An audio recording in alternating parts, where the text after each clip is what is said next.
Hey, real quick, just reiterating something real quick for the carriers out there. When you send in a load to us, Raycon, BOL, POD, when you send it into us, we're not going to just fund you the money like that. We pick up the phone, we call the broker, hey, TQL, hey, JB Hunt, hey, CH Robinson, hey, whatever broker, we see your phone number here. Hey, broker, I have load number 12345 for $1,000. Did this pick up on time and deliver on time? Were there any fuel advances? Were there any lumpers? Was anything damaged? No, no, no. Okay, great, perfect. Thank you. Click, we hang up, we've confirmed the load. Sometimes the processing for a payment, it's us calling this frickin' broker right here and trying to get them on the phone to confirm that there are no issues or problems with that load. If there's a claim on the load, if there's damage on the load, if there's a problem with the load, we're not going to buy it from the carrier because there's something wrong with it. So we're not going to buy it. That's how that works. Another thing too, on a side note, something that I experienced recently with a gentleman I'm talking to, he keeps having a short pay experience. So talking about what the heck is a short pay, think of it like this. Let's go over some numbers real fast. Say there's a carrier. I need to pull up a calculator so I can have it over here, and then hopefully you can do the math on your side. Let's say there's a carrier and they do a load for $1,000. And with that $1,000, they get an advance on the load. You can get an advance through the factoring company, or you can get an advance through the broker you're doing the load with. So let's say this $1,000 load, he gets an advance of 250 bucks. So minus 250, that leaves $750. Pretty simplistic. Well, when the carrier sends in their paperwork to the factoring company, it just says $1,000 on it. We don't know that they're taking a $250 advance.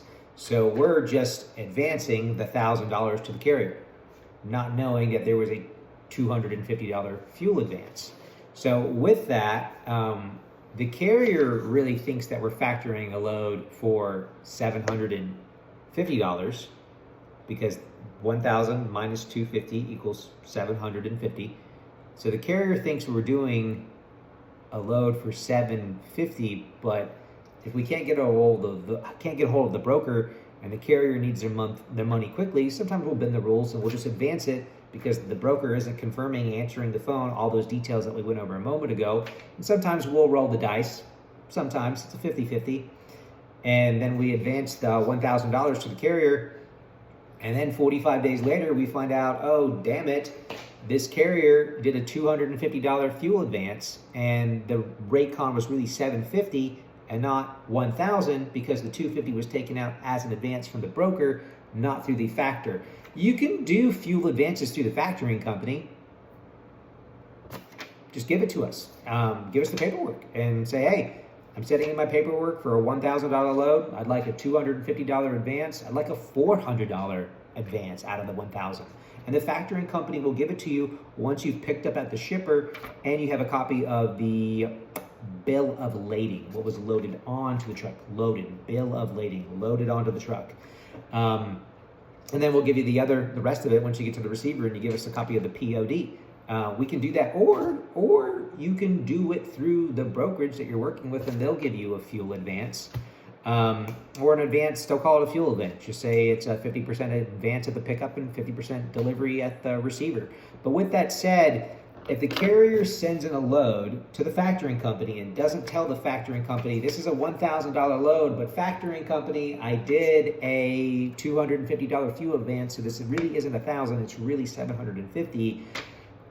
I need you to process this load for $750 and not for $1,000, but the factoring company isn't able to call that broker to confirm if there was a fuel advance or not, so we'll just advance the $1,000 to the carrier, and then 45 days later we find out that, oh, the carrier took an advance of 250 bucks, so we've overpaid the carrier $250. So the carrier owes us that money back. We've overpaid them because they didn't communicate the advance that was taken.